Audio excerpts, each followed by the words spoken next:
Okay, sure, we'll talk about it. We just had the Platinum Blue Eyes drama controversy happen. So if you don't know what's going on, you had this beautiful new collector's item being sold by Yu-Gi-Oh! / Konami, where you had a silver or platinum blue eyes inside a nice frame. It would be limited, but not really, and it would be $1,000. And you would get a short window in which they would be sold because they're limited but not really, and that created a lot of hype. We covered this on the channel before when the news just dropped, and so yesterday it basically happened. At first it was said the first run will be 1,000. So we already knew, well, that means that it's more than 1,000, or the potential is there for more than 1,000. That's why it's limited, but not really. And back then I already had my issues with the fact that 1,000 is actually a very high number. I know that there's many people out there loving Yu-Gi-Oh! So 1,000 in that scale isn't that much. But when you're thinking of collectors able to spend 4 figures, you know, your pool decreases. But then, as we drew closer to the actual release, we noticed, oh, it's not just the first initial run of 1,000. It's also the first initial run of 1,000 in Europe, the first initial run of 1,000 in America, the first initial run of 1,000 somewhere else as well. Is it Japan or Latin America? I forgot, but it's more than 2,000. It's 3,000, I believe. So that freaked me out. That's a high number. Regardless, I was still gonna follow it because it's still a blue ice white dragon. It is still the icon. You know, it's just like if you go to another hobby, maybe you take Pokemon, they can literally print Pikachu sitting on a toilet on a gold plaque and people will buy it. Same thing with Charizard and same thing with Blue Eyes White Dragon. So I followed it because it's very interesting. It also shows how much spending power there still is in the hobby. And so the day came yesterday. Europe took many hours to actually sell out. I think it was like 3 hours, so I was chilling. I was like, do I want one? You know, not really. At first I was more bullish on it, but then when I saw it's not just 1,000, it's more than that, and then it's not just more than that, it's 3 times as much, I became less bullish, let's say. And I had time, so I was like, wow, there's no weird botting, there's no weird instant scalping. I'm sure a lot of the demand is actually people hoping to resell, or at least people who believe that they can buy this sort of item, sit on it and sell for more in the future. But regardless, you know, Europe wasn't a shit show. People were just able to buy and that was that. But then we got to America, and boy oh boy was that different. Basically, the shop opened and boom, it was gone. Oh no, it wasn't that the things were sold out. No. Just the site was gone. Thousands upon thousands of people were unable to check out. The site was just down. And then Konami made this statement going, sorry guys, we're trying to fix the issue. And then a few minutes later, I think maybe half an hour, maybe an hour, they go, oh, the site is back, you guys, and we're sold out. Huh? So there were a ton of people who were never able to buy anything.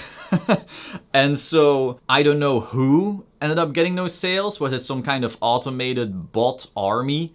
Obviously some people were able to buy. It's not like no one was able to buy, but way less people were able to buy relative to the amount of demand we saw in Europe. In Europe you had hours. In Europe you were chilling. You know, I had time to grab a Coca-Cola, open it, drink. I was like, do I want this?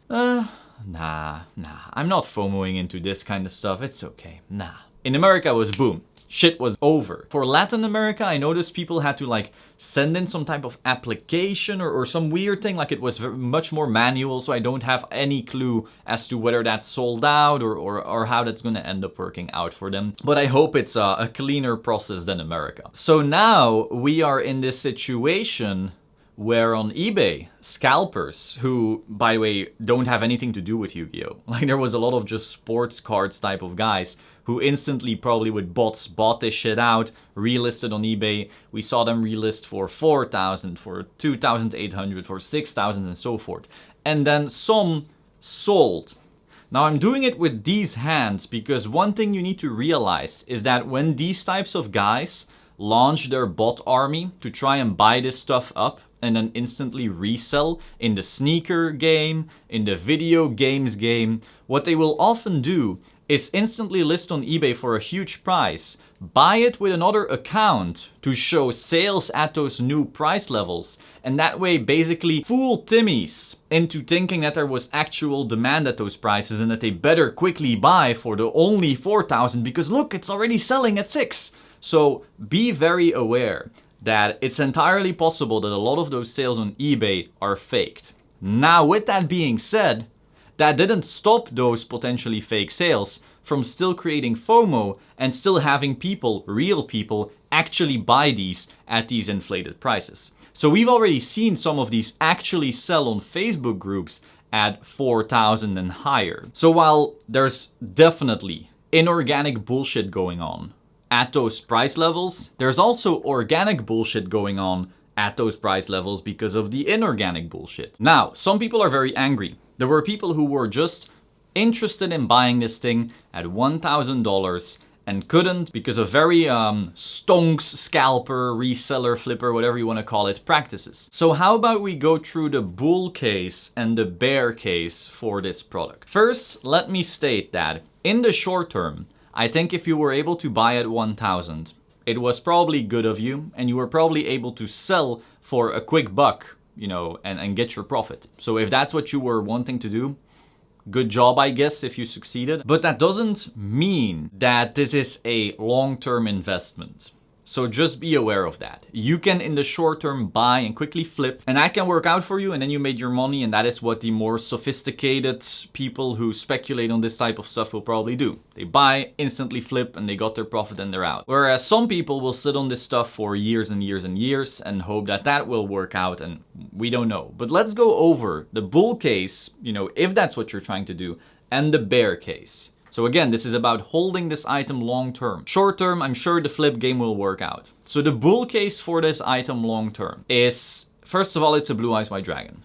And again, like I said with the Pikachu on the toilet, it will sell because it's fucking Blue Eyes White Dragon. You cannot argue with Blue Eyes White Dragon. The only thing you could argue is maybe Dark Magician Girl would have sold even better. And I don't know, but you know, there's nothing else as powerful IP-wise as Blue Eyes White Dragon. So that's a huge bull case. Secondly, 3,000 or however much, it's a lot, but it's not that much either. It's limited, and that might mean that the value is there, especially because it was forcibly sold at 1,000, so it's very hard for this to suddenly be 50 anymore. You know, no one who bought it for 1,000 is going to be willing to sell it for 50, just an arbitrary price I'm naming that's way too low, because that floor was established. And again, you know, 3,000, be aware, if you're talking about collectibles, 3,000 is a shit ton, but once again, it's also not that plentiful either. So that's the bull case. That's really all you've got going for it. It's the Blue Eyes White Dragon. It's not particularly rare, but it's not particularly common either. And the high floor price, at least, you know, sets some type of floor. Now, for the bear case, let's start off with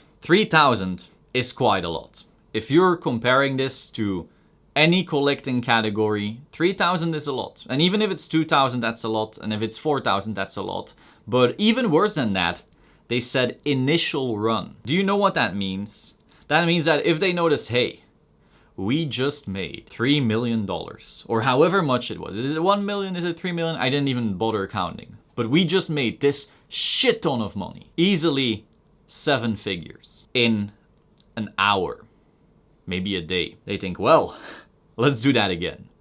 And so, because of this initial run, you need to be very aware that they are very willing to just click on the printer button again.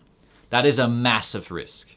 If this is printed as long as demand exists, that is a massive risk for this item in the long term. Again, short term, whatever. Short term, you'll be able to scalp to some other Timmy. You can play hot potato, and as long as you're not the one last holding it, you probably did well, you know. But from the supply perspective, again, that's just so much, and the potential is there for it to keep growing. Another part of the bear case is a pretty common wisdom in these types of markets, and that is if something is marketed as a collectible, it very likely does not become a collectible. And the reason for that is that, first of all, everyone is already pricing in the expectation of it becoming a collectible, so they are overpaying for the item. They are already holding it with the hope of selling it for more in the future. There is no natural attrition because everyone is saving these and trying to keep them nice and maybe even keeping them in the box.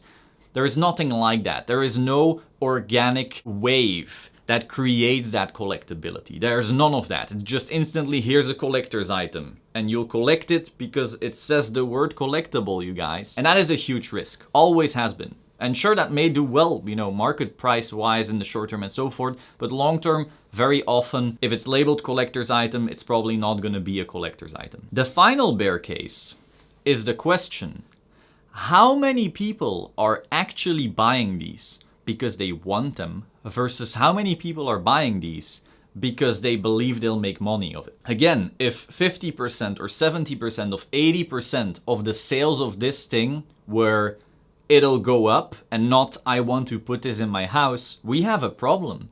That means that at some point in the future, these will all be listed trying to downbid each other at some point because the person holding them didn't really want them. Now, as long as that belief exists that this is a collector's item, so it'll keep going up, sure, it might go higher. But that is very, very dangerous. If the demand here isn't particularly organic, and again, it's hard for it to be organic because it was instantly sold as a collector's item, that's a risk for the long-term viability of this as a collector's item. But there's no way for us to really vet that beyond how much supply we see hit eBay and Facebook groups. So overall, I'm fascinated by this. I would really like to see if Konami dares to press the print button again. Now, some people would also say something along the lines of, oh, but it'll probably be numbered. So, you know, if they do another line, the second line won't be as valuable as the first line. I don't really know about that. If these are the same look, why would number 1001 be worth way less than number 999? Once you're in these huge amounts of numbers of existing in the world, it's really pretty meaningless. Unless it's numbered and you have number 1 or number 69 or number 420, the numbering doesn't really do much when you're talking in thousands of copies. So for that reason, I'm not really buying that argument. But yeah, overall, I'm just watching and preparing myself to be educated. I think this is going to be a really interesting case study. How many actually hit the market? What happens to its market price? Do these rise in the short term even more, or do they start trickling down as the organic demand wanes? How much organic demand is there? I don't think anyone can know right now. Just be very aware that if you're seeing these prices, you know, at 4,500 and you think, oh no, I missed the boat at 1,000 because of these evil scalpers. So now I'm going to buy it at 4,500 because I'm sure it's going to be 8,000 and it's going to be 12,000, it's going to be 25,000. I don't know. I find it very risky given the potential for more runs and them saying it initial run. So just be very, very careful. Hope you found it interesting. Be sure to like, comment, subscribe, and I will see you soon. Ciao.